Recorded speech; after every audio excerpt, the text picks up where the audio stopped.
Do you know I'm a phony? You're a foamy. I'm a phony. I'm not even a real surfer. Why is that? 24 years of surfing. Yeah. Competitively, non-competitively, late afternoons, early mornings, long sessions, short sessions. I've done it all. 24 years later, I can't even fucking pick one person to do okay in Fantasy League. I'm a phony. I don't think you're on your own there, mate. I think people the world over, surf fans the world over, were unable to effectively pick a fantasy team. And I think it's an event that the better you went, the less you know about surfing. I think we can run with that. That makes me feel better. That definitely pissed someone off. One of the listeners is getting pissed off out of that. Someone did really well and are now hating us. Look, to be fair, I think a few of these results we overlooked, and I think what a lot of people did, a lot of smart people, you might say, may have picked these people that made heats, i.e. Gabriel Medina, multiple world champion. Then we also have last year's world champion, Yago Dora, also doing very well. We overlooked them. Maybe our own stupidity kicked in there. Both people that did really well. One person that I don't think many people would have picked or would have definitely, if you put your power surfer on Miggy Poopo, reach out, please. If anyone put ×2 on the MIG welder, send us a screenshot, and I will. Probably should have thought of this before saying, I will do something. Okay. Send you a photo of my butthole or something. I don't know. But if anyone picked it, my God, please tell me. Please show us, because that means you've got one of those crystal balls, but like, the 8 balls, and they've just gone, will Miggy win this heat? Yes. Yeah, Magic 8 ball. Magic 8 ball. Yeah, look, in fairness as well, Miggy's had results at Bells previously, and it's not the most rogue pick, but I think event 1 of the season, you're not throwing out crazy crew like Miguel Pipo, and if you did, you were rewarded handsomely for it, obviously with the event win. Mm-hmm. Joined on the ladies' side by Gabrielle O'Brien, who I think a few more people would have seen coming. Mm-hmm. But yeah, look, that was the greatest shock to myself, even given that I essentially wrote him off in the preseason, saying I think we did. I said he was too old. I said I was gonna post it on Instagram, like just do a reel up of me just writing him off. But then that would have been horrific. I did sort of substantiate what I was saying with the clause that he could do well at Bells and Snapper to start the year, and that would lead him into a good year of surfing. So I think I saved myself slightly there, but I probably owe Miggy an apology. I'm sorry, Miggy. And I think I probably do. I can't recall. I think I was actually pro Miggy. No, you were pro Miggy. You said he'd Yeah. stay on tour.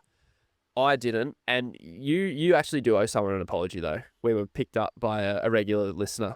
In the comments. Would you like to just, because look, when Zach comes to this podcast with stats, I get really excited and I'll let him take the ball and run with it. Yeah. I may need to start fact checking your stats. Since January 2025, when the Largo podcast kicked off, I've been urging everyone to fact check everything I say. Yeah. I just told you, we started this podcast by saying I'm a phony. You can't even pick anything to do with fantasy. Got all of it wrong. So I did say that Nadia Aristabe hadn't made a heat. Allegedly, she's had 2 nights. Yeah. But what I will say, 2 nights on the women's side out of 16 surfers is pretty shit. Yeah, but you made it out that she didn't make a single heat. Oh, she made 2 heats. Look, you got to give her a chockies there, mate. She made a couple of heats. She's back. She's looking better than ever. She is looking much better than last year. I will say that. I'll credit where credit due. She seems to be putting in a bit of hard work in the off season, so good on her. But fantasy, let's get into it. I'd like to rip the Band-Aid off. Hang on. Have you got a D-wax board to present me with?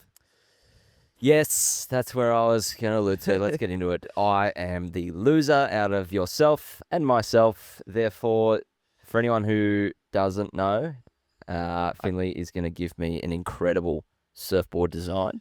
So I've made it very clear I'm not very good at sprays. I posted some of my portfolio on Instagram so everyone could look at it. They were ones I was trying to do good on. Oh, I'm not going to try on yours. Actually, that could be good then. So Theoretically. it could be good, but if that was me trying and then you're going to get me not trying, it could be worst evers. Yeah. And the best part is your surfboard designs have been called heinous, which is just the best descriptive word for your efforts. Yep. So I'm really looking forward to that. Can you give me, pardon me, I just burped, some ideas of colour, shapes? Well, Zach, I know you hate fluoro colours. Yes. So that's exactly what you'll be getting. Cool. Is it Posca or is it paint? No, it'll be spray Sorry, paint. Is it paint or is it Posca or like spray cans? Spray cans. Oh, You'll be getting the brightest fluoro colours. there's going to be overspray everywhere. There's going to be overspray. There's going to be... I might even pull out a black Posca and maybe write a quote on there. Maybe. I'm looking up at a quote right now on an old board. A lot can happen between now and never with an infinity symbol. That's pretty shit. It's going to be worse than that. Awesome. So, yeah, just stay tuned. We'll make some content around it. We'll post it to our Instagram. I'll film myself whatever masterpiece I come up with. We have to clear code it though. I will. Okay. Oh, I'll be locking it in there. I got 1,988th in our Largo League. Yep. What did you get? Don't have it on me right now, but it was around the 470 mark, 476 or something. Yeah, So fucking nerd. it's not good. Can I just clarify? I'm in the top 25%. That's fit. fantastic. It's not that good. That's not nerd status. That's like, oh, you had a look at the draw and you did okay. Then what did I do? It's not what I did. So, But big thank you to everyone who did join the Largo podcast. you still got a Fantasy chance. You League. can still jump in if you're not in there already. We probably will colour after the treble. there's a treble. After Snapper, you cannot join anymore. About just under 2.3 thousand people in there. 2,280. Oh, there's been a few more. Yep. Good. So big thank you to everyone who did join. That's incredible. We were, how many last year? 60. 60. And I still got 51st. You're on trend to do the same as you did last year, which is more. Fuck. I promise everyone I surf. I really do surf. I just can't pick surfing. Luckily, I don't gamble because I'd be sitting in this shed that we're recording in and sleeping in it as well. You don't pick surfing, do you? Because we just had a day's filming with Jade Morrison. Shout out. I was immediately so scared. We went and checked a beachy. Lennox Point's been really fun, by the way.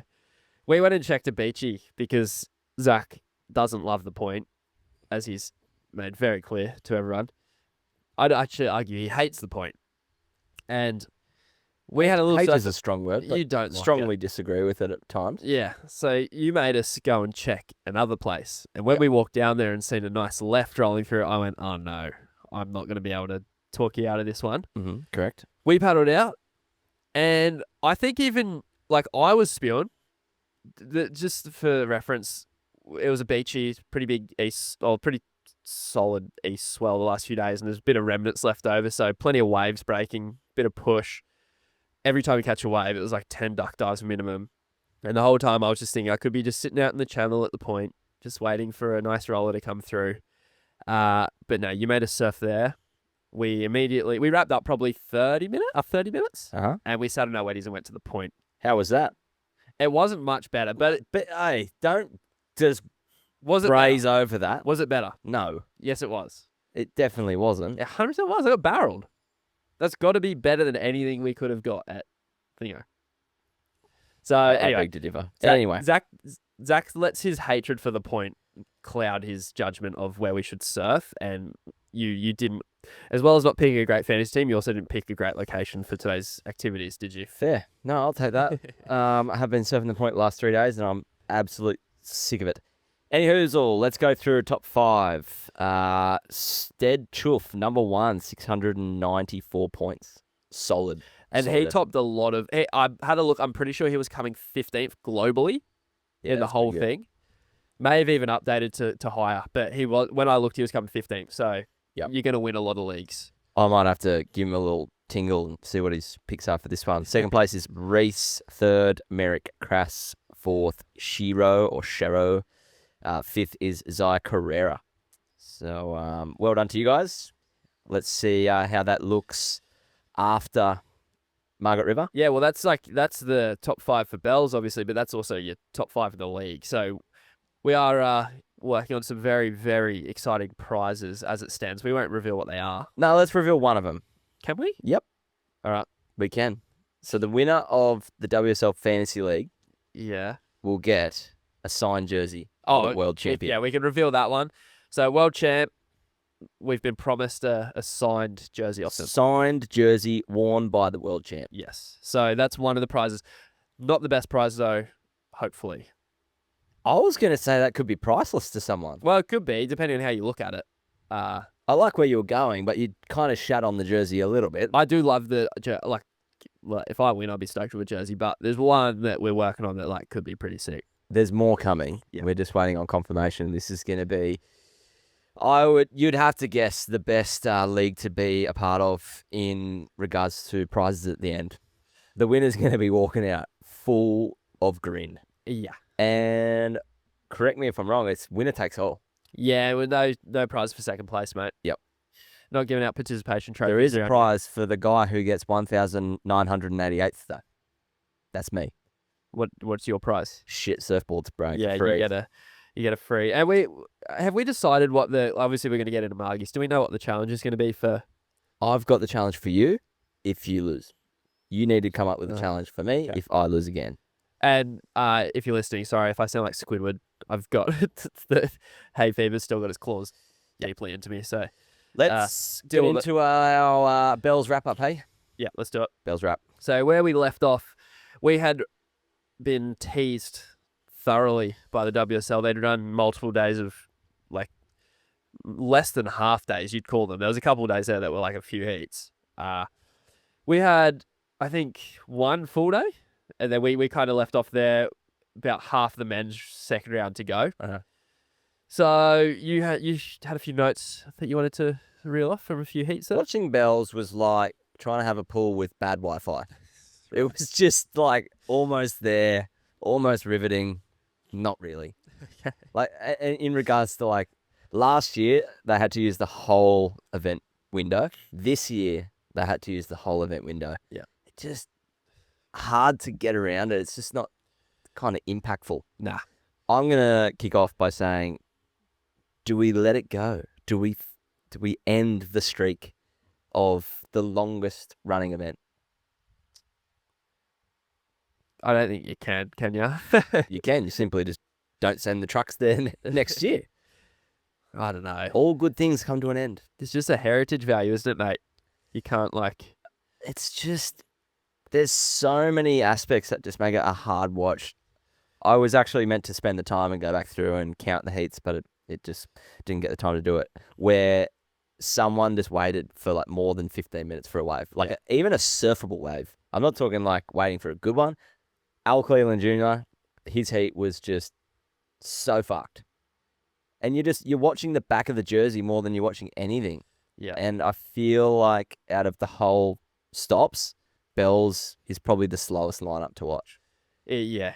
It can be challenging at times, can't it? It can be I feel like you're happy to wait if it's like a choked thomb. Yeah. For sure. Unless Bells is like lining up perfect, which I know it does, but very rarely you're going to get it in a 2-week window once a year. Yeah. I am giving it the flick. We'll get into that as well because I did a little bit of, and look, I don't know how statistically significant the stats were that I came up with, but there was a bit to it in terms of just strategy at the start of the heat, which we'll get into when we get into the Winky Pop heats. Let's go through the sort of remainder of the heats that were run at Bells though. I think we started with Kanoa and Morgan maybe. That was the first heat of the day. Yeah, so this is round 2, Kanoa and Margs. Slow start again. It's hard to get excited when you're just watching two blokes bob up and down in the ocean. And two blokes, mind you, that probably should have done very well.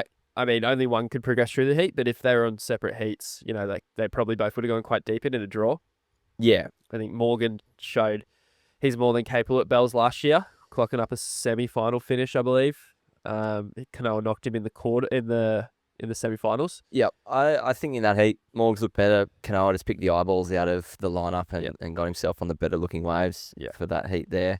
And then we went into Yago and Matthias. Again, slow start. Yeah. Didn't really, no fireworks straight away. For me, this is the first time we get to see the bloke in the yellow Rashi stand up in an event after the hiatus. After waiting a week to see it. Look, As well, inside the window. clinical from him in slow conditions. I knew it when he did that bottom turn. Yeah. I was like, because there's not many waves out there in that heat that you could actually commit to a full bottom turn, top turn combo. Yeah. When he found it, and I went, oh my God, this is going to be beautiful. Yeah. And it was. So 7 to 6. That's for the conditions on that day. It's going to be pretty hard to beat. Matthias nearly got it though. Did a huge alley-oop. Yeah. And we would have been stoked with that, effort. Like he got really close. Well, he had the fight back at the end and it was really cool to see a rookie backing himself so hard. And he had a wave at the end where he did 2 airs on one wave. And you're just going, okay, 6-3-3.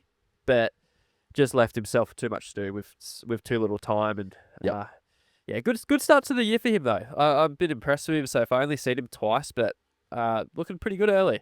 Speaking of looking good, I said it before with Nadia, credit where credit due. Marco is looking like he's actually fitting in on the tour. Yep. Next heat was Crosby versus Marco, and I was impressed. He's looking like a guy that could probably be on there for a fair few years. Yep. Have a fruitful career. Yeah.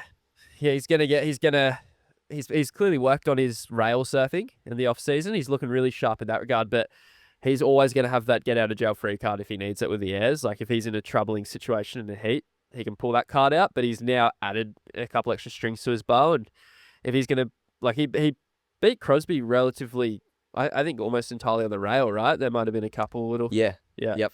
So, Don't believe he went to the air in that heat at all. Which is Crosby is someone who you'd probably tip, who I've tipped anyway to go far in this event, and he loses out in round 2. Fair play to Marco. He's definitely looking a lot better this year. He is. One thing, if I was in Marco's camp, is just expanding on his bag of tricks. Yeah. He's doing like the rail surfing really well, but like watching someone like Griff or even his brother Crosby, they just start to tweak their turns after a little bit. They don't really go back to the same kind of surfing that you see. I feel like Marco just needs to kind of expand on his bag of tricks, start showing us something else as well. Yeah. Rather than that just, out to the flats rotation that he's got on lock. Yeah. It's great, but would like to see a little bit more spice in his repertoire. The judges will tire from that eventually too, though. I think so. Once you see it enough, then you end up becoming even more critical of it because you know what his limits are, and if he's not getting close to that, then you know not to score it super high. So, he probably needs to maybe expand on his bag of tricks and maybe pull out an alley-oop or a straighty every now and then. But for an off season, for him to come back looking this strong, it's you can see he's putting in a bit of time and effort into it. He's having a few wheat beaks. Yeah. Next heat, Leo Cowley. Bit of a slugfest this one. It was decided by less than 0.1 of a point, 0.07. Leo, as he does, just selected strong waves and surfed them well, and Kelly did the same, but in the end, Leo finishes on top. There's not so much to be said about Ibis over here. They both had about 11 and a half points. Both look good. I just couldn't believe Leo's ability to remain composed. Did you see how he stood up? Probably one of the biggest boggles on a wave that you can do. For me personally, that's like, oh, this wave's fucked. Yeah, I might as well flick off now. He kept going and then jammed it. Yeah. And like the jam he did was really polished. And I was like, oh, okay. Yeah. And then he kind of boggled again. Yeah. So I was kind of like, this is a full hot potato wave. But good on him. Yeah. Surf good. Got through. Philippe's leader, Eli Hanneman. This was a bit of a training run for Philippe. Gets it done quite easily. 14 points on the dot. Fuck, he's looking good. Philippe. Again. What are we calling him? It was Philippe 2.0 last year. I'm gonna go as far as saying 1.5. Okay, so he's coming back a little bit. He is looking like he's looking close to 1 point. Well, just standard Philippe, we'll call it. We won't call him 1. Yeah. I am just keeping him at 1.5 because Margies last year, he looked absolutely woeful. Yep. Although, he's starting to look spicy. He's just got the spark. He's got the energy back. He Yeah. doesn't look like Dad Philippe. His looks maxing. His looks maxing with old mate. Yeah. 60 minutes. Clavicular. No, he's had 10 event appearances at Bells. Average heat score of 14.3, which is good wherever you're going or whoever you are.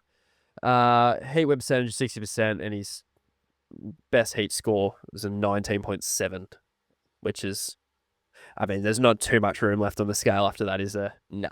So, I do just want to say, I feel bad for Eli. it's a tough round one matchup, isn't it? Well, that and he just still looks like a Grom. Bit grommy. He is the best looking Grom on the planet, but he's not a Grom. It just looks junior. Zach, this is a genetics issue. I know. That's why I feel bad. We can't, there's not a whole awful lot Eli can do. I think you can. But my opinion's still valid. He looks so much smaller, comparatively to the rest of the tour. Put him up against Geordie Smith, and you'd be like, "That's his dad." Yeah, it just probably it's could so be his dad. different. He could be age-wise. Age-wise, I think he's 38 this year. Geordie, He's an old boy. something like that. That's it sticks out. Look, that heat was never going to go well for Eli. I don't think. I don't know. It doesn't matter really what conditions they ran in at Bells. I think Philippe probably had his number. Another close heat, Italo Ferreira, Xavier Huxtable. This one could have gone either way, really. Had a few people asking us in the DMs. Oh, I want it to go the other way, though. Look, to be fair, the fact Xavier didn't get the score probably means he shouldn't have got it, because usually, I'm not saying always, but usually in these close scenarios, if the score's close, the local hero probably gets the nod. And he's the underdog in the heat. Yeah. So for him to not get the score required probably shows that, hey, maybe the result was right. Yep. I just think Zave left a little bit on the bone after the punt. Those two turns followed by the punt were just needed a little bit more of a bit of zhuzh. Yeah. It was kind of just like he had to get to the end of the wave. That's what it looked like to me. Yeah. It's just like, I just want to get to the end. I've already done the hardest part of coming out of the gate swing and did a punt first turn. Yeah. That's usually incredible. Yeah. And it is incredible, although just kind of lost its impact after that. 100%. And the wave, he maxed the score out on that wave. It just wasn't a big score available to him on that wave, so it's just is what it is. Next heat, Medina, Al Cleland. This was a sleepy one. I don't really need to touch too much. Cleland didn't get started. He had one wave of 3.67. Finished with one wave as well. Finished with one wave. 35-minute heat. Yeah, Gabe, 12.1 heat total because he's a dog and he just finds a way to get it done. But even that's slow for Medina. But they went on hold after this heat anyway and called it off for the day. So, or did they? No, they didn't call it off for the day. Is this when they moved to Winky? Yes. So yeah, they went on hold, moved the event site over to Winky, and we continue with Connor O'Leary, Rio Ada. I don't think you call him Rio anymore. What do you call him? There's shades of Philippe in there. I don't know if it's the boards or it's the style. He's looking good, man. Again, first time seeing Rio stand up for the 2026 season. It's always like, oh, what are you going to get? Yeah. Holy shit. Just came out and just go, how about this thing? Yeah. Stomps it. I know, and it's just a shame for Connor because there's not, Connor goes that wave, he does a back end turn, he gets a 3.5. Yep. So there's no point in him taking the wave, but he lets Rio go and he turns into a 6.83. And then Rio quickly backs it up with a 6.17. Yep.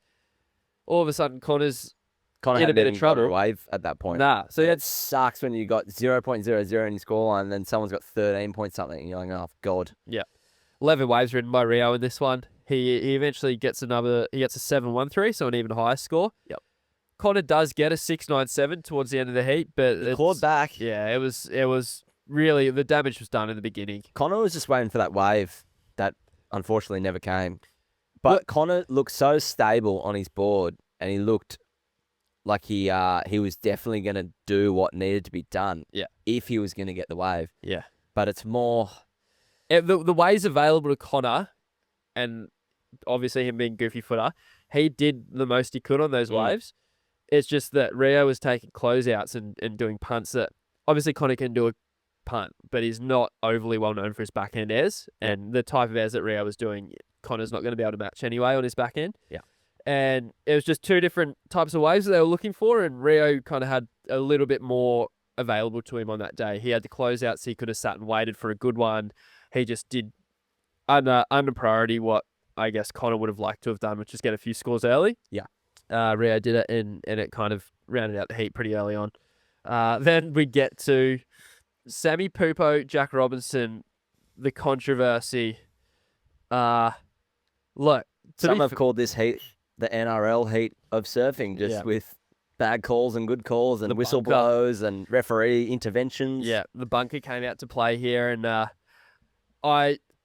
to be fair, the end result doesn't change for me because Sammy was so far in front at this point. Correct. And everyone in the surf world agreed on that. Yeah. The disagreement was whether this was an interference or if it wasn't. Yeah. I'm just going to spitball some comments because it went pretty heated on Instagram. Jackson Dorian, he didn't interfere. He got 356 likes on that, so it means 356 people agreed. Yeah. Interestingly, Jack's missus jumped on board, said, how is this close or interfering with Samuel's score at all? Love that she called him Samuel. Very respectful. It is. Probably, she's from Brazil, right? Home.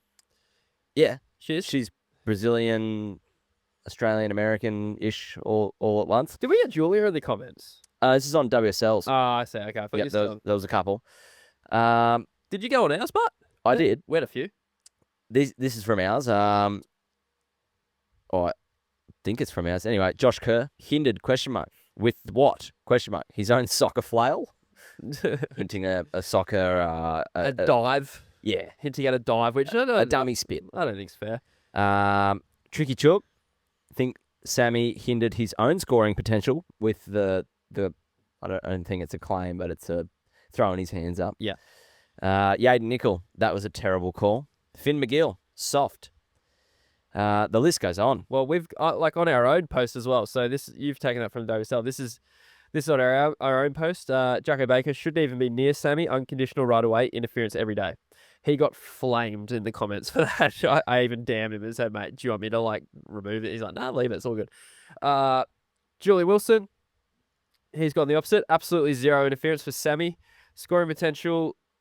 And clearly the wrong call. Oh, no, sorry. Absolutely zero interference with Sammy's scoring potential and clearly the wrong call. But on another note, how did Jack end up there? Ultimate intimidation move or off with the fairies? Which is a great summation there. I don't know. I mean, it's a bit of a big dick move getting that close to someone to intimidate him. Jules got 480 likes on that comment, so people agreed with him. 400 people agreeing. Dane Henry, Robert should have straightened out. Easy as you like to avoid it. And that's kind of where I sit on the issue. That makes two of us. Yeah. I personally, we had a few people message us going, what do you think? I think the interference call's fair, and I don't think it was... I think if Robbo had taken off and immediately made the maneuver he made, it wasn't interference.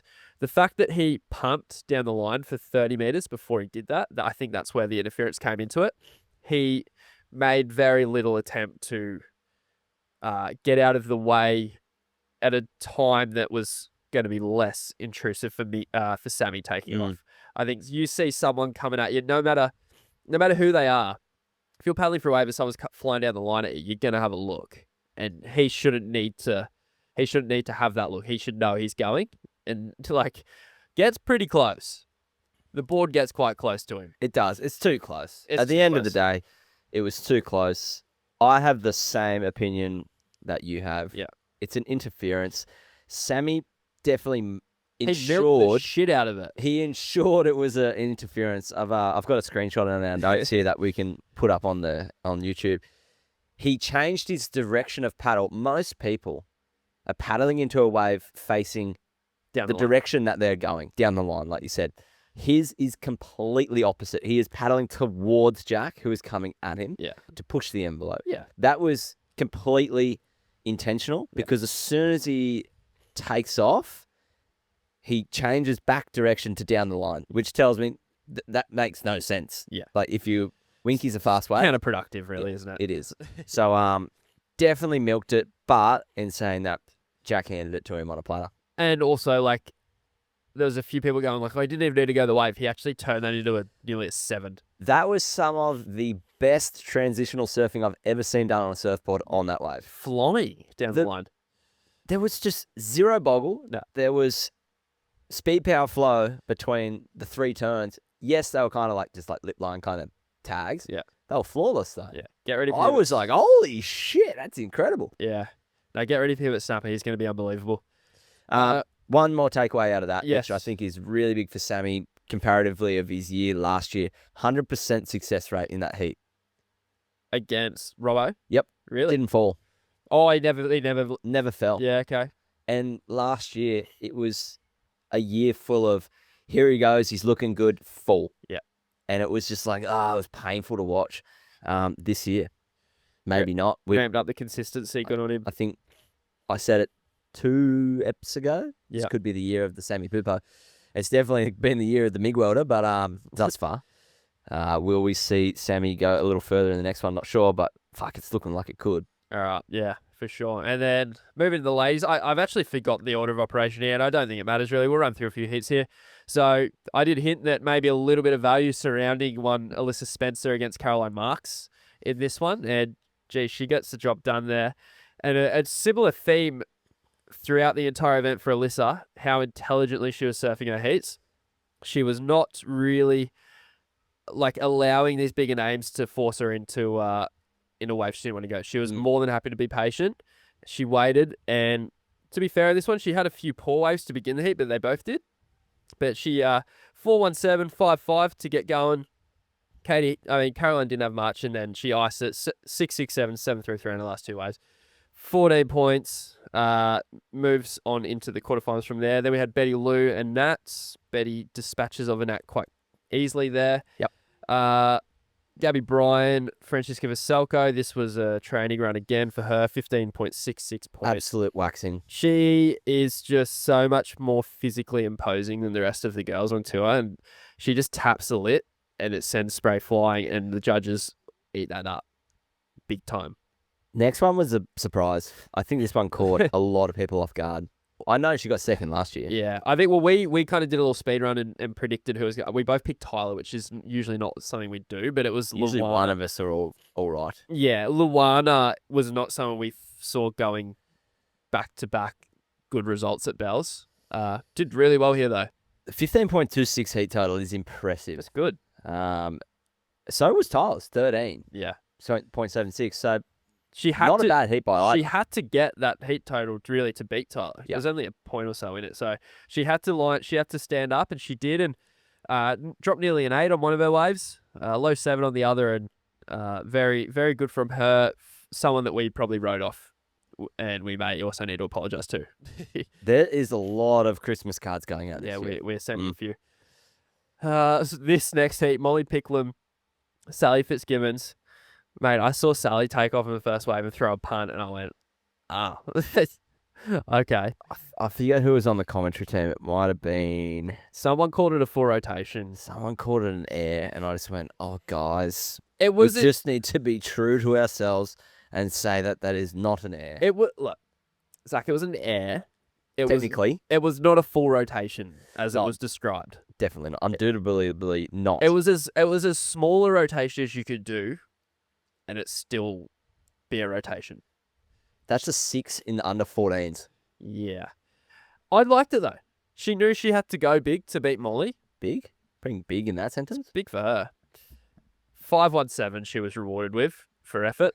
Yeah. I think Molly had a pretty jittery first wave that she finished and got a 5-6-7 for very, very little risk. So I think Sally immediately realised her work was cut out for her in this one, and 16.5 points from Molly.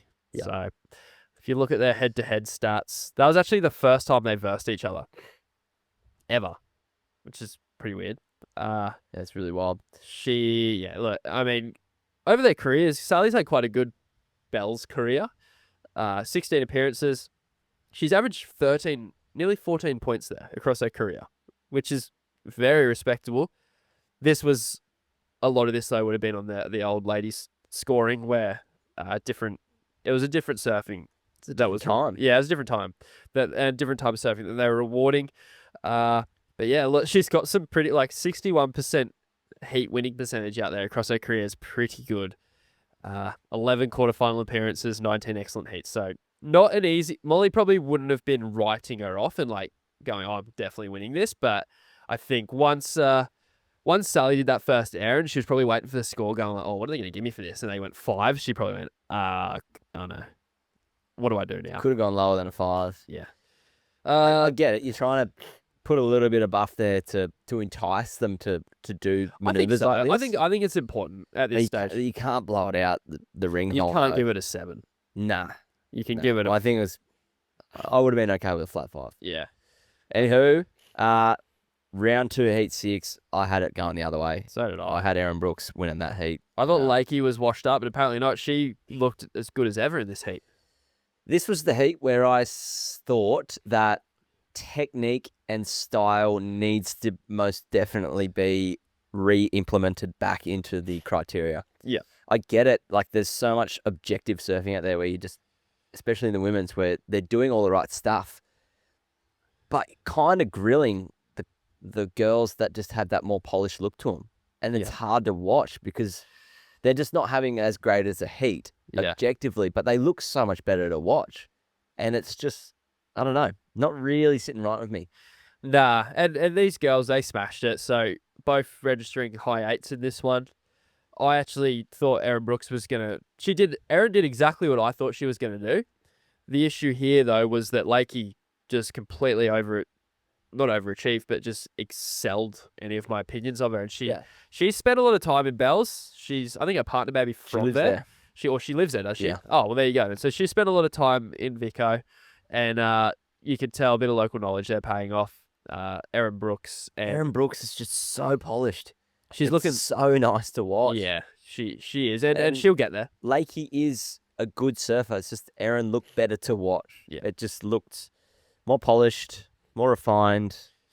You would have to tip when the heat totals are 18.23 and 18.83. You have to tip to the person just that overall looked better. Yeah, for sure.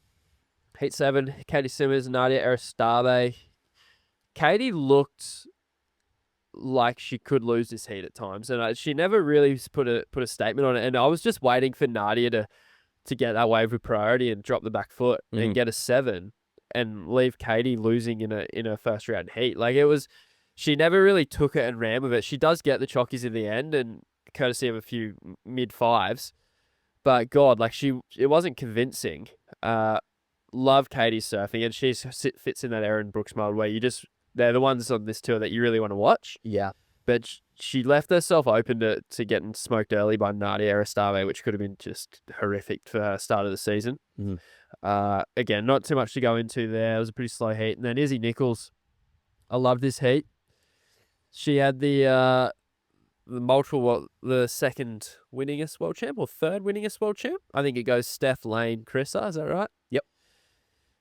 It's probably her idol growing up, you'd imagine, and someone who's not been present on the tour for the last year or so. She gets in a round 1 heat. Probably the hardest draw of the entire opening round, and she puts her to the sword. She just patience, which I love from Izzy. She waited. She wasn't afraid to sit there and wait for the best wave. Carissa got going under prio. She took the first wave in the heat, 0.5, which just got her going, and then she was off to the races. She was surfing. She got a 5.33 and then a 5.83 under Izzy's watch. And at that point, you're like, well, in a slow lineup, this actually could be the start of a really good heat for her. But Izzy just dropped anchor, and when the wave came, she delivered 8.5 on a very opening wave. Backs up quickly, 4.5. And Carissa was kind of left needing a score. 7.17 she gets. And then the last exchange of the heat was a good one. Izzy not getting the better of it because she had that higher first wave. It meant that she was able to progress through. Yep. Carissa got an absolute stonker, though, right at the end. You're just going, oh, she's flipped it last minute here. But Izzy, sure enough, was on the one behind and did enough to get the chockies there. It was a really good looking wave. It was. But to be fair, Carissa's wave was much, much better than the one that Izzy had. Izzy just surfed hers up. Yeah.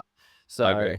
yeah, look for her, pretty weird sort of like for Krista. Sorry, pretty weird start. Like losing with 15 points. She's probably like, oh, I mean, like 2 years ago, 3 years ago, I'm progressing out of this round with 15 points. But there's just a little bit more depth on this tour now, and she's gonna have to get used to that. Yep, I agree.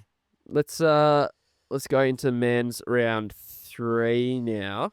I reckon we just Just a few notable few hits. notables. Yep. So Miggy Pupo, George Pittar. This was the first one that I wanted to chat about. George could not have started any better. 7-7-8-3, first 2 waves. Yeah. Looked like he was just going to run away with this one. And I think even, to be fair, don't want to speak for him here, but I think even he thought he'd run away with it. Because after those first 2 waves, a lot of waves he didn't need to go. And in actuality, what happened from there was Miggy was able to surf his way back into the heat because he's starting way to a priority. Got himself a 6.57. He actually built a really nice heat. He went 4.5, then just a 0.3. Then he went 5.97, 6.57, 8.5, 8.27. So that's like the definition of building a house. Yeah. And George had 3 scores all in the 7 range, but they were on waves that weren't that good.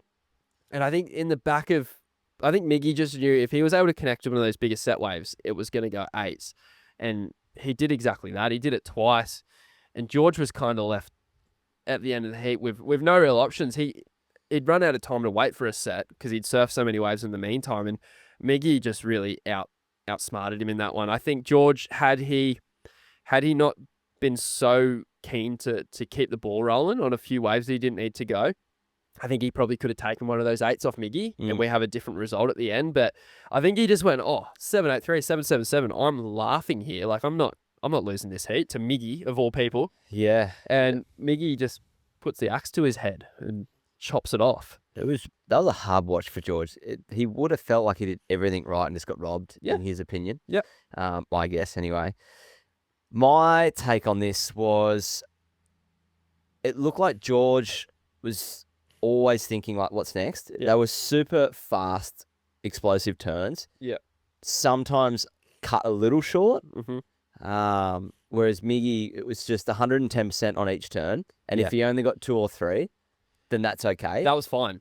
Whereas George, it looked like he was like trying to squeeze a bit more in. Yeah. But he was getting these scores. George was getting these scores on sub-optimal waves. Like it wasn't the sets. They were okay. They were all right, but they weren't like the sets that Miggy was getting.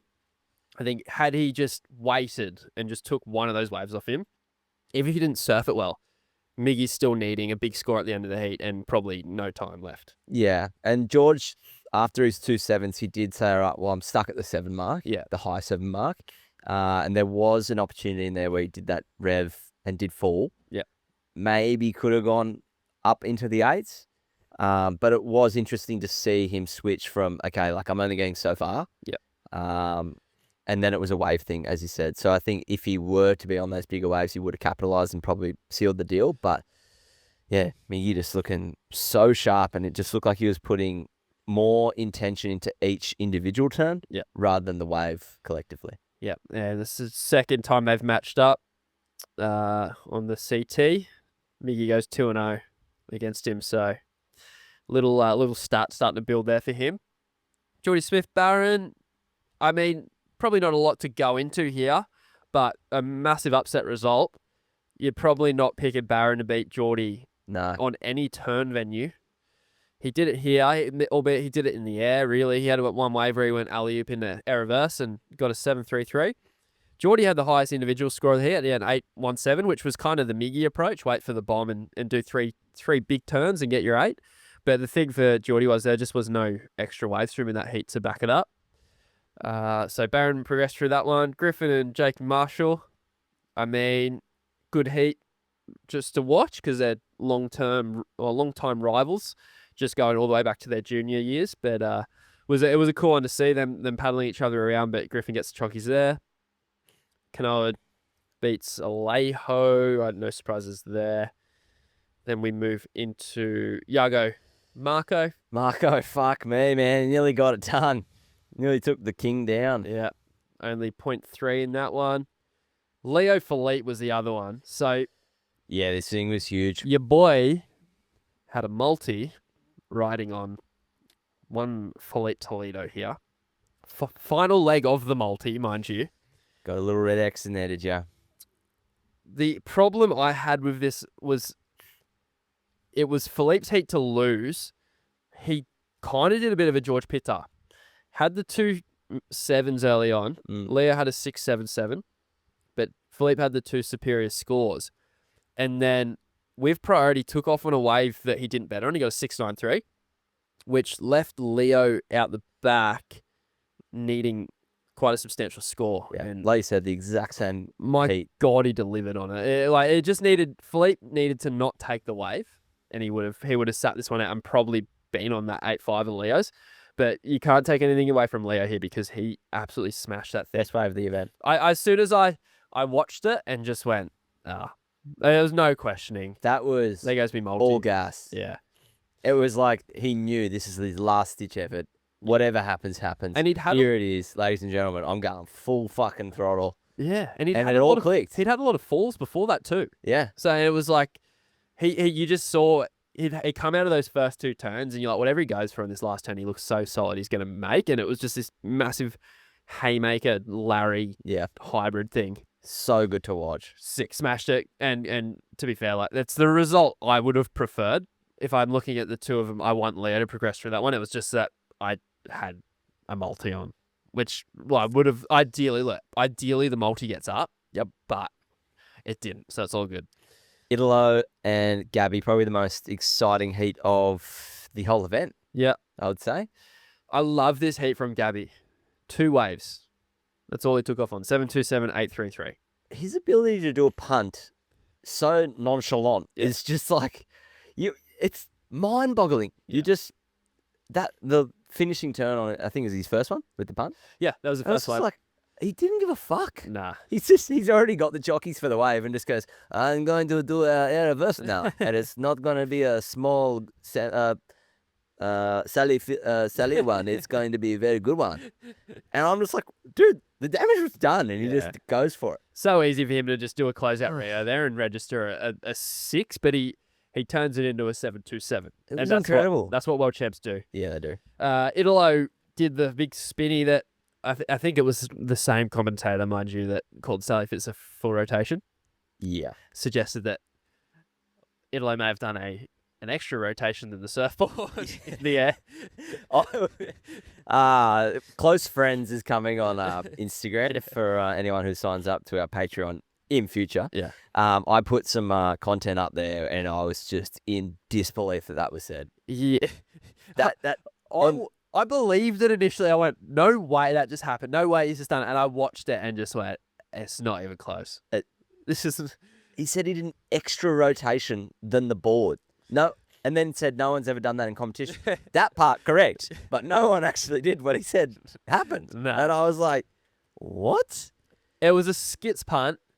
I think they absolutely nailed the score on it. I think I said to you even maybe, or I said to someone, I think they'll just throw an 8 at this and no one will question it. Yeah. And they threw a 7.83. I would have loved to have been a fly on the wall in the judging panel when they all just look at each other and go, and they're hovering like over their mouse pad of like the number, and they're like, What's going to piss the least amount of people off here? And it's like, if we give this an 8, the fellow countrymen, the Brazilians, they're going to be happy because he's got an 8-point right. I mean, it's a Brazilian heat, so like all Brazil. It's all Brazil, so it doesn't matter. But like, Italo's probably happy with that. The fans can see where it's come from, and like, there's obviously people out there going, "Oh, you've landed in layback, like it's not a clean landing." It's just give it an 8. I don't care at this point. Yeah, I was happy with the score. And if it was a 10, it's like it was pretty messy landing. Yeah, you're not going 10. I think if you go 6, people complain. I think right in the middle is 8. They did well. Unfortunately, not enough for the big man. Nah, well, the little man doesn't get through Italo. He goes out there. Heat 8, Rio Atis, Sammy Pupo. Not a whole heap to touch on here. It's just a very good performance from Sammy. Yep. Then ladies, let's move into. So this would be the quarterfinals. Alyssa Spencer, again, just really, really intelligent heat. 7.17, 8-point rider in her first 2 waves. She only takes off one extra time for a 617. 3 waves ridden, heat done. Betty Lou didn't even really get near her at any point. At that point, I was thinking this could be Alyssa's turn to ring the bell. I was looking the pretty same. unstoppable. And I think she could have had she not come up against the juggernaut that was Gabriella Bryant afterwards. Great word. But anyway, Gabby juggernauted her way through this one. Lalana never stood a chance. Molly Picklum beats Lakey, not overly convincingly, but does get it done. Lakey never really got going there. Izzy Nichols beats Katie Simmers. And this was one that sort of went down to the wire too. Kind of felt like Izzy blew it at one stage. I think she had a wave that, unless I'm getting my heats mixed up here, but it was either this one or the heat previous where she butchered one of her waves and you went, oh, there's not enough time. And then she was able to get back out and be present enough to find herself on a set with little time left. And she seems to do that quite a lot. Katie had a few looks in this one, looked a bit better than the previous heat, but again, 7.33 for Izzy on her last wave, gets the job done. And yeah, look, she was another one I was going, and we're going to have an Alyssa Spencer, Izzy Nichols final. But I mean, while we're here, let's run through it. So semi-final one, Alyssa and Gabby. Gabby puts it to her there, 15.44 to 14.67. Another good heat by Alyssa. She just can't match the spray that Gabby's throwing. I think that's the main issue. Yeah, that's where I'll start to say technique should start to come back in. Alyssa was much easier on the eye, I find. Yeah. She 617, 8.5 first 2 waves of heat. So another heat where she opens up excellently.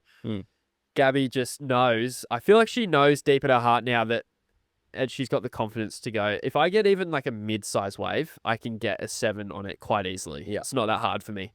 So she has the formula. It's working for her. She gets that one done. Molly Picklum just edges out Izzy in this one. Like, really close. Very close, that one. Yeah, not much to be said there.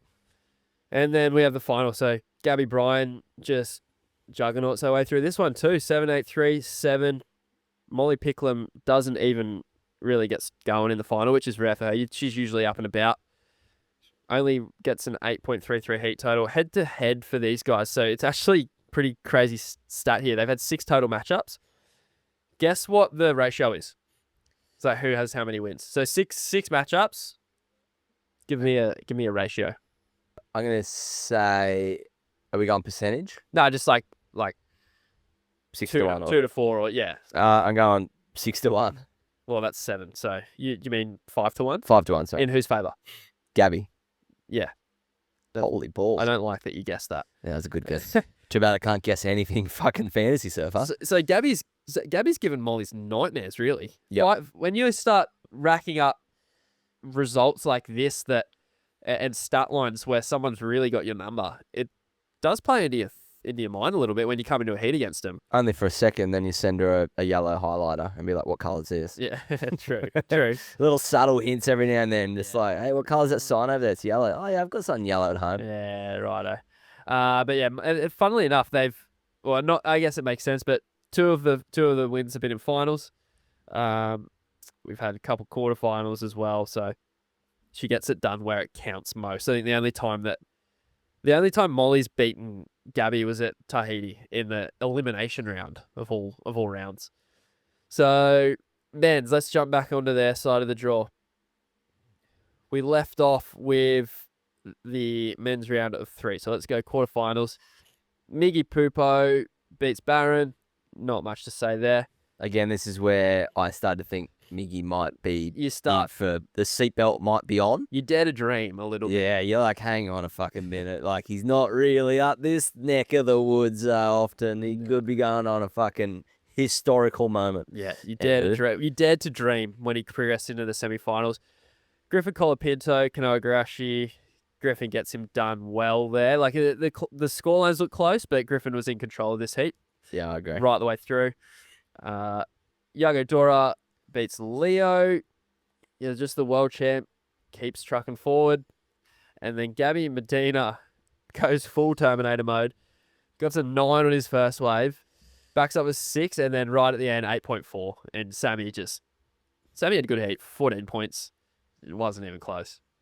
Yep. Poor I fella. think Sammy's still walking out of that He's smiler. stoked. And for him, knowing now he's got a good start to the season, I think Yeah. this will take pressure off him. And it should be a year for him that he doesn't have to rely on the QS to get back on tour. Yeah, he's probably thinking, fuck, well, now the cut's gone. Like, I finally would have made the cut. Yeah. But he's probably going, I don't have to do any extra QSs than I'd normally need to. He'd have to be sitting the highest. I know there's only one event, obviously, but that's probably the highest he's ever sat in rankings terms. Potentially, yeah, without looking. Yeah.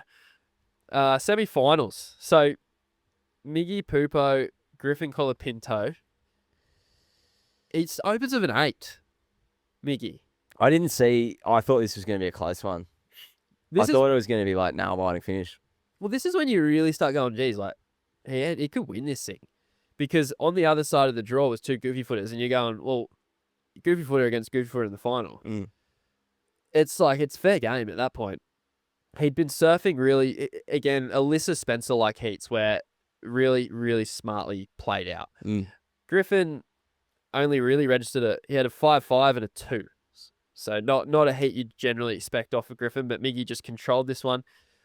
Then we had the semi-final, which I'll also reveal I had a multi on this one too. So I did Miguel into Yago. We get the result here. So Yago does beat Gabby, and we'll get to that. But he surfs such a poor heat here. Starts off okay, like 6.83 and a 6. So he's sitting well. He's in front. Gabby's got a couple low 6s.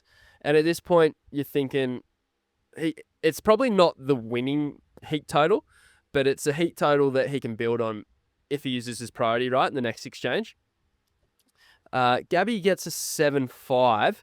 Believe that may have been with Pryor, or I can't remember which way it was, but he gets a 7.5, puts himself in the lead, and then Yago then has Pryor, doesn't improve on his score. He takes one, and then leaves Gabby out the back for his 8.67. And all of a sudden you're going, oh, this is lights out for Yago. Gabby's going to be in the final.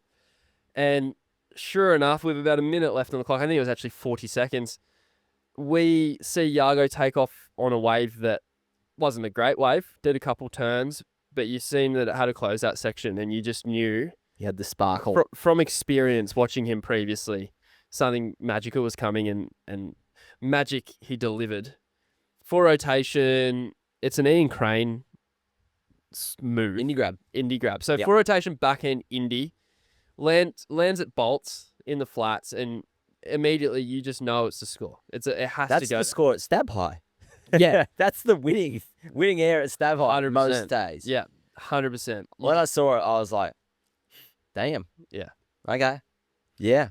That's how you get a score. That's a clutch score. And that's not like the judges going, oh, should we think about it? So just hand him the jockeys now. And bearing in mind, he needed a 9. Yeah. Which was I don't think anyone had got a 9 in the entire event. And with 40 seconds to go, he summoned a 9. It was giving me Tressel's 2025 vibes. It's giving me, we could be in trouble here. Yago could be winning the world title again. That's what that's world title contender stuff there. Yeah. Yeah. That's digging yourself out. This is Griffin Colapinto round 1. This is the same thing repeated in the semis here with Yago. It's getting yourself out of a situation that these points are valuable here. He moves from a quarterfinal finish. I mean, from a semi-final finish to a final, which is just a massive increase. Yep. That's where world titles are won and lost, and I think he's in for a huge year this year, much to my dismay, because I don't even think I had him in my top 5, so I could be wrong there already. Then we get to the final, and I think everyone, barring Yago's close relatives and friends, probably wanted Miggy to win this one. This one felt like Connor's win, and we don't even know the Mig welder. Yeah. Bearing in mind, Miggy's had a win before. This isn't his first win, but it's been a while since he's won an event. Was it 2013 or something? Chopes. Don't know what year, but it was definitely... It was quite some time ago. Yeah. And then for me, I was like, holy shit, this is his first ever win, because they kept saying this is his first win. This is his first win at Bells. Yeah. There was never any like, this is his third win. Yeah. Yeah. I was sitting there going, holy shit. Well, that's a crazy stat. Yeah. Got led astray there. Yeah. But anywho, yeah. Miggy actually holds the wood on Yago as well. He's got I mean, after this final, it's a 2-0 lead on Yago, which you probably wouldn't think. You'd think that would be flipped. But yeah, he just does exactly what he'd never changed his formula the whole way throughout this event. Every heat was put yourself on the biggest waves and finish them. And he did it. I can't commend the win anymore. He surfed. He's not the most talented surfer in the draw, but he surfed the smartest. And occasionally, it's not always going to be enough, but occasionally, when all the planets align for you, you're going to make a lot of heats. It's enough in this case. And it's enough in this case. Miggy Pupo rings the bell. Which how good is it when... Go on. Sorry to jump in. How good is it when Yago got a wave with like 4 seconds to go? Just go. And he did like Miggy would have seen spray coming off the back and just went, oh, fuck. Yeah. And then it was so good seeing them come together on like the shore. Yeah. And Yago's face was so excited. Yeah. And Miggy's was like he'd seen a ghost. And Miggy was probably like, he's excited because he's got the score. Yeah. But Yago was genuinely excited because he knew he didn't get the score. It was going to be well and truly the mark. You'd think he would have got, mate, I didn't get it. Like, you'd have to think that's what was said immediately. Like, Miggy would have been like, oh, well done. Like, you wouldn't believe it. You'd be going, no. Like, let me hear it. And then they call it out and you're like, okay, yeah, I'll celebrate now. So I was at work and I put it up on the telly and I said to the boys in the office, this man's about to cry. Yeah. And sure enough, we were all crying. Yeah. He will not drop off tour now. So no. Everyone that I've already got one of my predictions wrong. Miggy, I'm sorry. Although, will he do the Keanu Singh? No, I don't think that's happening. For anyone who doesn't know, Keanu Singh won a world championship tour event. Won France. Fell off tour. We see it on the Challenger Series a bit. Yeah. But I believe only one person in history to win and not requalify. Yes, for sure. Let's take a little look now into what's to come, which when you're watching this, if you watch it on the day we post, it'll be about a day until Margies kicks off. We think it could be a long event. I think we're in for a long event. Forecast looks challenging again. Yep. Once again, the forecast looks tough, but we're going to have to just deal with it. It looks big at least. We're going to get some swell. Yeah. It's just going to be a lot of onshore wind. Yeah, it looks like it's going to be very challenging for the crew at Margies. No shortage of swell, as you said. So keep that in mind if you haven't got your picks done. If you're listening to this and you haven't, then you've only got a matter of hours, probably. Yeah. Get your team in. It's open as well, so make sure you do it. Let's have a look at some heats to come. So the round one looking very similar to Bell's. It's almost like Groundhog Day. Well, Rio Connor, first heat again. Yeah, well, don't know who's doing the seating there, but come on. That's how it works out, I guess. But we start in the very opening round. So we have 4 heats for the Bens. Oscar Berry, Jacob Wilcox, heat 1. Another very tough heat for Oscar. He just keeps getting the freaking wild cards that are just like Jacob surfed this wave probably more than anyone in the draw. Yeah, and this is what we said would happen. Yeah. It might become a washing machine round where the crew just can't break the spell. Yeah. So he cops Jacob. I think the conditions will suit Oscar. Yep. Given how bumpy and lumpy it's going to be. So, look, don't want to pick, again, both Aussies, both people that we want to succeed in this event. Not going to pick a winner there, but it's just like, for Oscar, he's a full-time surfer on tour. You want him to start making some hits and get that confidence going. Heat 2, Mateus Hurdy, Jack Thomas. That's an interesting one. I'm feeling an upset. An upset. Okay. Yeah. Heat 3, Cal Robson, Liam O'Brien. That is a belter. Sorry, I just burped as well. And then Perfect. Heat 4, Luke Thompson, Ramsey Buckham. Buckham. Looking very similar to Bells, to be honest. Then A little too similar. That's Yeah. what I'm saying. I don't know. Don't like it. we move into the ladies.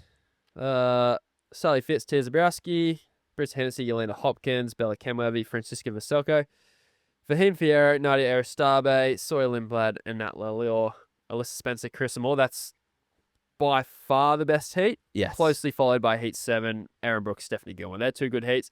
And then Heat 8's a good one too. Bronte McCauley actually has registered some really good scores out there over the years. Yep, she's the wild card for this event. 100%. Tyler Wright is her matchup. So that's going to be a good one to watch. And then on the brackets, just a couple notable heats. As you already touched on, we got a Connor and Rio rematch. You'd have to think like if Connor loses to Rio again, that's going to really sting. It's gonna hurt. I He's going to stop saying hello to Rio. yeah. Just be like the wave in the distance kind of thing. So, in terms of matchups, like it doesn't really get better than Philippe and George Pitter. That's probably my standout heat. Yeah, that's pretty bang on. But in saying that, we're gonna have Medina versus Al Cleland, which I don't know which way that's gonna go. There's a couple. I've even thrown in Miggy and Margs. Yep. It's a tricky one. Tricky heat. Jake Marshall, Jiaoqianka. Yeah. Another hard one to pick. And then probably the other hard one to pick. You'd think local advantage would see Jack Robinson make this one, but I think Kelly Vass going to just really detonate a few sections out there in his back end, and could be a tough matchup for him early on. Well, like last event went for me on fantasy, I'm just going to pick without really... I've used the... How did that go for you last time? I overthought it last time. Right. I just went in and just went bang, bang, bang, bang, bang, submit. Mhm. I did check that they shouldn't match up. Last event, I picked Carissa and Sawyer Lindblad. They're in the same fucking heat straight away. Great ripper. Muppet. Also, what was his name? The guy who is currently winning. What's his name? Miguel. No, currently winning the Fantasy Largo League. Oh, you're having a chat to him. Funnily enough, he was asking you what you thought. No. And I was like, mate, don't do that. Like, he will poison your... I even whatever said to him, role- I'm like, why are you talking to me? Whatever role you're on winning bells, don't ask Zach. He came 2000th in the league of Stedchuff. Stedchuff. His name is Stedchuff. It's not his He- actual name, but it's his fancy His name. birth name is Stedchuff, 100%. Yeah. But he picked Sawyer and Carissa as well. Ah, And I went, how the fuck did you win? yeah. But it was good to know that someone else didn't pick up on the potential fuck up. Yeah. So that was it was good to see that it's a common issue that's happening out there, not just my daftiness. Cool. So I have had a quick look. Run us through your team, mate. Should we do it? Yeah. All right. So you run it through it because I had to go back and see Stedchuff's name, so I've lost it. Okay, so on the men's side, my tier A, I've gone with Griffin Colapinto. I think he's been one of the more standout surfers out there over the last few years. He always, in a tricky lineup, in a wave that people just dread surfing, he's always there or thereabouts. Can get it done at the box if they ever decide to go there, which doesn't look again like Don't think they're going to there, be at the box. but can get it done there if required. Yep. Can also just do airs that no one wants to bar of. The closest thing to a helicopter there has ever been done was Griffin at Maybreak. Leo Fioranti is my other pick. He's my little trusty guy for when the waves are tough. Mm-hmm. Then in tier B, I've got Ethan Ewing, Geordie Smith, couple big back-footed surfers. Mm-hmm. Makes sense. Yeah. And then Jack Robinson, Jacob Wilcox, who, believe it or not, Jacob Wilcox had 9 appearances in this event, not including this year. 9. Yes, It's a lot. it is a lot.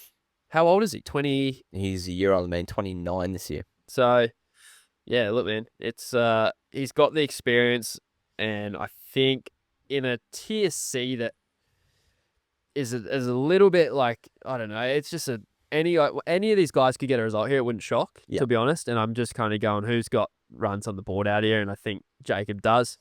Yep. I also did my trick as well, so it kind of had to like match the layout of the draw and all that. So You're not going to have any early I'm not going to matchups. have any early matchups, but I also could end up without any surfers in the quarterfinals. Fair. Let's hope that doesn't happen. Tier A for me, Yeah, go, and then we'll do our power servers at the end. I've gone identical. I've gone Griffin and Leo. Yeah. You're just doing the old copy technique now. Okay, well, do you want to listen? You want to butt in anymore? Because this is where it gets spicy. Proceed. Gets very spicy from this point onwards. Tier B, I've gone Jake Marshall and Morgan Sibley. I'm liking that. Yeah, it's good. I reckon Jake's going to do very well as Morgs. Tough first matchup for Jake. They're all. Here's the thing. Based off bells, when's it not? So you're They're not all picking- fucking hard. You've gone against Ethan Ewing. I just haven't picked him. I haven't gone against him. Right. Okay. Because he's versing Alejo first heat. And I'm So- conscious and awake, so I didn't pick him. Ham punted.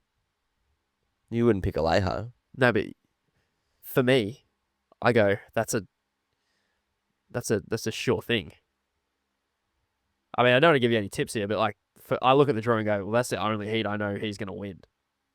Yeah, but then he's got another heat. He doesn't win first event. Okay, no, go First, for it. sorry, heat. Look, go for it.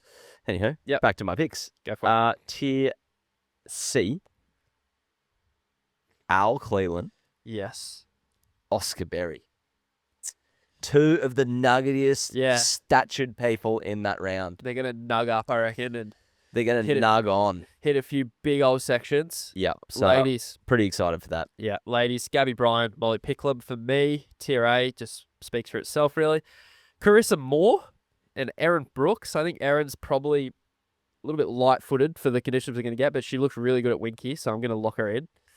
And then Bella Kenworthy, Bronte McCauley. Okay. We're fairly similar. I went Gabby Bryan, Molly Picklum. Yep. And then I went Carissa Moore, Tyler Wright. Okay. Reference the Nuggets. Yeah, Going for the Nuggets. I get it. And TC, I went Barisa Hennessy, Bronte McCauley. Love it. Power surfers, I went Ethan, and I've gone Gabby Bryan. I went Margs, Carissa. Love. You do? Love. Yeah, Don't. I love it for me. What? No, Morgs will go nuts. Like, I reckon Morgs is a hell pick. I just couldn't fit it. I wanted to chuck Ethan in there and Geordie. It was not many of the rookies kind of. Nah, it's rookie, tough. not a rookie. I feel like last event, everyone kind of got squashed. I reckon the rookies might come through. For sure. Have you thought what challenge I'll be doing if I lose once again? Maybe you can leave yours up to the audience. Yeah, sure. Yeah, I'm happy to be got one for advised. What's mine? We, my friend, are going mountain bike riding because I don't think you are. I can barely ride a bike, mate. Perfect. Good answer. That's what I was hoping for. So 10 minutes away from where we live, guys, is a pretty nice mountain bike park. It has beginner to advanced runs. Finley is going to demonstrate the difference between beginner and advanced runs. There's not a chance he'll get me down the advanced run. So yeah, stay tuned for that. If he does lose, he'll have a helmet on. Let's not lose. How about I just don't lose? I'd love to not lose on this year, and you just do all the challenges. That'd be fucked. It'd be so good. That would not be good. List of questions. Listen to cues. I'm gonna blow my nose. Cut this out. First one is Connor_Ray. Would you rather surf Margs Main or Bells Forever? No, you can't surf Winky or the box instead. Kicked in the nuts at the end. It's a great question. I'm going Margs. I'm going Margs. I'd go Bells. I think. Oh, no, I'd go Margs because you could get a pit out there. Yeah. I'd go I'm Margs. just thinking when it's like 6 to 10 foot groomed offshore. Like, it looks fun to just take a rhino out. Yeah. But. Like, yeah. you can get. No, actually, no. I'm going Bells. Bells, when it's pumping, looks insane. That wave looks so does Margs, though. Yeah, no, I'll go on Bells. Because you can still get a pit at Bells when it's pumping. Full almond pit. Yeah. I'll take it. Any pit I can get, mate. Well, if you're taking any pit you would get, then theoretically it'd go Margs then. Yeah, but I like the idea of being able to do 5 really big turns on a wave. Margs, you're getting 3. 1, 2.5, maybe. But at least you know it's going to have a bit of push. Yeah. Bells looks like dribble sometimes. It does. Okay. You go again because I'm not there. Nick Hugs. Nick. I don't know. He's got like a three-peat question here, I think. He has. Yeah, it's like a three. I hope we don't have to say. I think it's all linked though. It's all linked, I think. Ethan Ewing, hotly debated best in the world at the moment. I agree. While I largely agree, that's good to know. I can't see him titling. Thoughts. He then goes on to say he's always adopting build a house and loses so many hits waiting for a perfect wave. Sometimes all you need is a cabin or a rollout swag. It's not bad. Miggy had the rolled out swag. No, Miggy was building house, but he's right. You can get a heat done dirty as well. You don't always have to win pretty, and he maybe doesn't have the ability to win. Like he probably drops a few heats that he should win just because he's so set in the I'm waiting for the best wave of the heat. Yeah. There's an argument there that he's trialed this method for 3 to 5 years. Yeah. And it hasn't worked. Yeah. He's never gone into the final 5 with the yellow ashy, but he's gone in second. Yeah. So you can't say it's not working. Nah. Because he's fucking second in the world. Well, He's that he was good. one of those years. I don't know, but I think this year's probably his year still. Yeah. So I think he can title. I don't know him winning the title, but I think he'll get near enough to that top 5 this year. Should North Point replace Mainbreak as a venue? No. Fickle. Yeah. Very hard. North Point's like the Kira of Western Australia. Some Western Australians mightn't like me saying that because I could be well off, but I'm fairly confident it doesn't break too often unless it's big and the right swell direction. And when it's not good, it looks like a nightmare of a wave to surf. It looks like really tricky, even if it's like average. It looks tough. Yep. Piero Morello. Did well. Who do you think will do better, Morgan or Ethan? Ethan. I think Ethan will do it better. Yep. The box is an option. This is Lewis Caruja. The box is an option. What about North Point, Grunters, Gaspé, and Super Cheers? I think he's just named all the spots. we've just name dropped them all. Sorry for any WA locals. The box is an option. They never run there. The box is an option, but it's very tide dependent. It's not going to run this year if I was to guess due to the forecast looking shit for everywhere, really. Yeah. Gas, very hard logistically. You have to walk around. So it won't be a gas. Super Cheers. They just don't have the sign-offs to run there. So no, they won't be in any of those venues. No, and it's quite difficult to get event permits for Margies, so I doubt they're not going to run there. Yeah. Alan MR, having a world champ as your coach is a huge advantage. Adriano de Souza had Miggy, Medina, and he goes on to say a bit more, but I can't see it. But yeah. Safe to say, Adriano de Souza probably made more money than any surfer there. It's definitely any of the crew that lost in round 1, that's for sure. Yeah. He would have been on some kind of nice percentage, you'd imagine. But the question being, like, having your coach is a huge advantage, question mark, yes. Well, I mean, he was another guy, probably similar to Miggy, and it might be the reason Miggy surfed the way he did. Surfed his heats really smartly. He was never the most talented, but he was someone who, he was very tenacious and he'd never give up. He was a pitbull. Yeah, but he'd pick the best waves. And that was very much, you could see that in Miggy's approach to this event, and probably is why he won. Nicholas Dolman, what waves would you love to replace Bells and Margs with? Maybe Kramis and Soup Bowls. Excellent selections. Both excellent selections, both very far away from each other. Yeah. Soup Bowls being in Barbados. Kramis, obviously Indonesia. I mean, you can do a couple Indonesian venues, but I love both of those spots. But I do agree. Let's maybe replace Bells at least. Yeah. They will probably never get rid of Margs. It's an absolute nightmare to run any events there, so they probably don't want to let go of that one. Yeah. Jackson Carter. Is the Brazo Storm in full swing for the year, or hopefully a one comp wonder? Well, there's 2 storms happening. There's an Aussie Storm on the Challenger. Yeah. And then there's a Brazo Storm on the CT. Yeah. Will they mix in the middle for a absolute Sharknado? Not sure. Well, 4 of the top 5 right now on the men's side are Brazilian. Yeah. So one event though. Yeah, one event. 1 out of 12. Thoughts on the commentary team at Bells? Thoughts on the commentary This is from Tommy Illingworth. I like it, but I'd like a little bit more variety. I'd love for them to bring the age down a bit. Yeah. It just, you can only talk about stories from the Bugs era for so long. Yeah. It's just every year, rinse and repeat, same story, just with a different spin on it, in my opinion.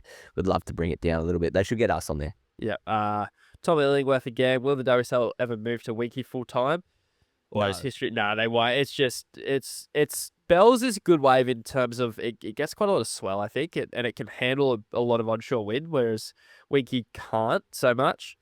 They won't move there full time. So Bells is too much of a national amphitheatre for them to move. Correct. It's a nightmare for them. I feel like when they make that call, they go, oh, great, it's at Winky. Surfers win. event staff lose Yeah. in that scenario. Why are the Brazilians so scared of sharks? For Reece Jones. Are we all? I think we all are. That is definitely not race driven. Archie Harrow. Just a few observations here. The forecast has gotten worse. Far out. Okay, That's awesome. Yeah. Archie Harrow did ask that as well. Well, he told us that. Yeah. Forecast has gotten worse. He also asked, do you reckon Jack is in form even after the Bells incident? This is where we'll find out, isn't it? This is the rebuttal. He's had 2 wins, or at least 2 finals there, I believe. Definitely had 1 win. He did look a bit shaky in that heat. This is where you see him, but on a big wall. I think that we'll know pretty quickly if he's on or if he's. He might come out with full vengeance, Yeah. hey, and just absolute tear. Jack Davies, any intel on whether they can run at North Point? Wind looks fucked for main break. Keep going. I'm going to blow my nose. Not sure, as is Finley going to blow his nose. I doubt they're going to run it at North Point, in my opinion, unless it's absolutely looking like a great day of waves. Then I doubt it. Jasper Welsh, will we see surfing like 2016 again? JJF ever again? If I'm John Florence, I'm never returning. His series, Vaya, I think it is. Yeah. What are you doing? I was going to say no. We won't see that type of surfing again. It's not possible. Okay. Blowout. John's not returning. He's having the time of his life. He's literally living the dream. Jeremy Pether. I know it's early, but looking to be Yago Medina Griff title race. Yago looking in fine form. All well and good, but you started off by saying, I know it's early, and that's probably the biggest point in that sentence. It's a marathon, not a sprint. Yeah, I think as well, back to Jasper's comment, I think he was more referring to him at Bells. I mean, him at Margies. Oh, John. When he went nuts. I think that's Was that 2016? Don't know. I don't think it was that long ago. It wouldn't have been 10 years ago. I think it was 2017. Wow. Time flies when you're having fun. Sam Sproul. Would it be considered weird to look a horse in the eyes when you're beating it off? I should have read that before I read it into a mic. Yes, it's weird to beat off a horse in any sense. Maxfield Miles. Can Miguel Pupo keep his hot streak going? I'm going to say no. I'm going to say no, but I don't think he's done. I think it's going to fluctuate, upsy downsies. I don't think he's going to have a shocker, though. I think he won't, I don't think he'll win another event this year, put it that way. No. Yeah. No. But wouldn't surprise me if we see a 5th or a 3rd in there. Yeah, they give you a quarter or a semi. Yep. James T. Parker 1. Are you going to the Gold Coast Pro? Funny you say that. We got the penthouse suite. We have booked accommodation, and it is a fantastic spot. And we'll be there from May 3rd till May 7th at this point. Maybe a few days extra. So if you are going to that event, come say hello. Yeah, for sure. Mac Media. Will any Aussies make it to the quarters or beyond? I think Ethan's a very good chance of doing that. I've got Margs. I think, Morgs too. GP, if he can get past Philippe in round 1, that's his hardest heat. If he can get through that one, I feel like he'll go a long way as well. He's had a good result there previously. True. I just feel like he just had a good result, though. Yeah, true. But maybe that's the new GP. Maybe that's the streak. Maybe this is it. This is Maddie. Shout out to Maddie down in South Oz. This round 1 format got to go. How hard is it for WSL to make it for the CS surfers trying to stay on to it? Couldn't agree more. It's starting to look like early signs are the washing machine is on, and the cycle is on a 9-month cycle. Makes it very hard, doesn't it? Chaz Coleman, do you reckon Ethan's going to make a comeback for Margs?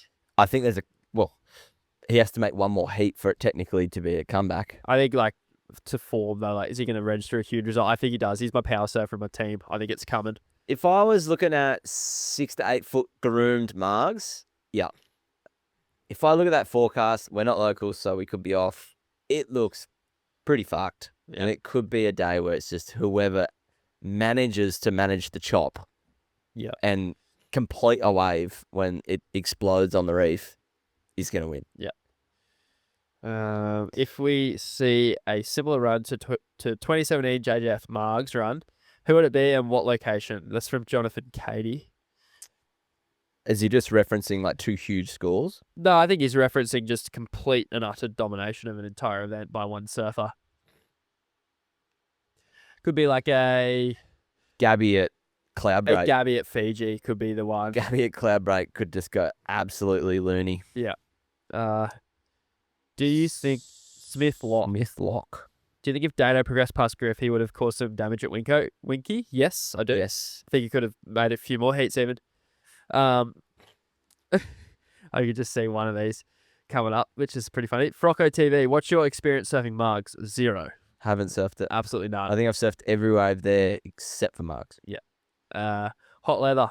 Well, any Aussies make the quarters this time? That's funny that Shan's already asked that. Yeah, I think we're a couple. Hot leather are some of the best questions so far. Yeah. Coming from Hot Leather. Yeah. Nick, do you think that Dane got robbed? Not No. really. I think it was okay.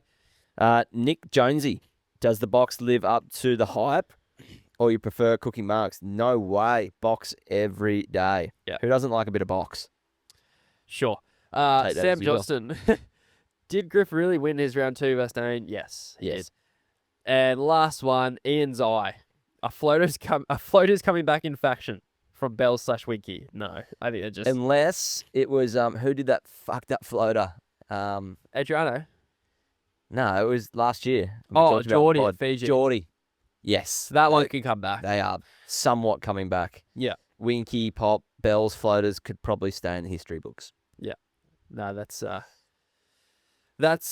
I think we leave the functional floaters are great, the ones that link turns together, but it's not a scoring maneuver. It's just purely a maneuver to get you down the line. 2 in a row, functional floaters, no go. Yeah, more than one at a time is a bit of an ask, I think. But yeah, that's us. We got a week off now in terms of next time we speak to you. We don't have any extra episodes this week, but we will. I'm assuming we'll get some heats done this week. Event's going to start probably Thursday, Friday, maybe. Yeah, looking at the forecast, it's going to be a choppy, changey event similar to Bell's. We will provide you with any and all updates you need via our Instagram. Of course. Throughout the week, and obviously About to hit 1,000 subs on YouTube. which is just ridiculous. I don't know how we did. We've got we need to somehow translate our reach into actual followers. I don't know how we do that. Maybe giveaway. Maybe. Anyway, if you aren't currently subscribing on YouTube, please just tick yes to subscribe because we can make 10 cents an episode if we hit 1,000. Well, your boys have been hard at work as well. We've been out filming today. Board reviews coming. So Plenty more coming. more board reviews. We need subscribers to make it happen essentially. So Yep. And we're about to hit 100,000 listens on Spotify. yes, huge. So if you're listening to this, you might be the one person that got us from 99,998 it'll be this week. to 100,000. Love Which it. again, that means we can get paid 1 cent per 1 million listeners on Spotify. So Beautiful. we're very close to hitting 2 milestones. Love Thank you very much if you have contributed to that. Thank you very much, everyone, as always. And like I say, chuck us a like, follow, subscribe, comment on anything. We're always going to be active on Instagram and whatever, to reply to you guys. So any questions or anything you have or comments that you want to leave, we'll always get back to you. So Sounds good. absolutely. Anyway, we'll see you next week. Thanks very much for listening. Bye. Bye-bye.